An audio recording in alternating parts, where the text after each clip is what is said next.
அந்த இரவு காடு சுவாசிக்கவே மறந்தது போல இருந்தது.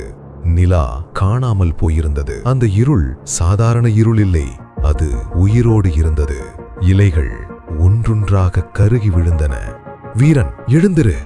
சிக்ருவின் குரல் நடுங்கியது. நீலக்கல், அது இல்ல, யாரோ எடுத்துட்டாங்க. அந்த ஒரு நொடியில் காடு முழுவதும் நின்றது. வீரன் சிக்ருவுடன் ஓட ஆரம்பித்தான். ஆனால் அவர்கள் மட்டுமில்ல, யாரோ பார்த்து கொண்டிருந்தது. ஒரு நிழல், ஒரு பழைய கயிறு பாலம், கீழே முடிவே தெரியாத இருள்.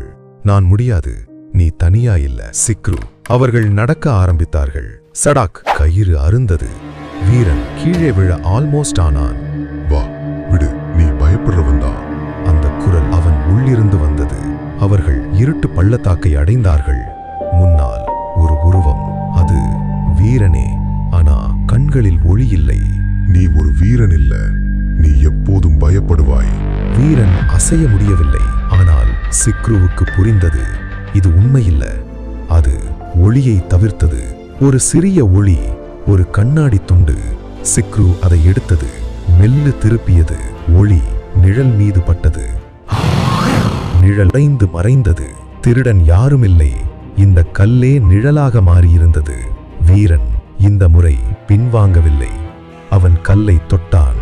ஒரு பெரிய நீல ஒளி காடு முழுவதும் பரவியது. கருகிய மரங்கள் உயிர் பெற்றன. மூடுபனி விலகியது. உன் எதிரி வெளியே இல்ல, உள்ளேதான்.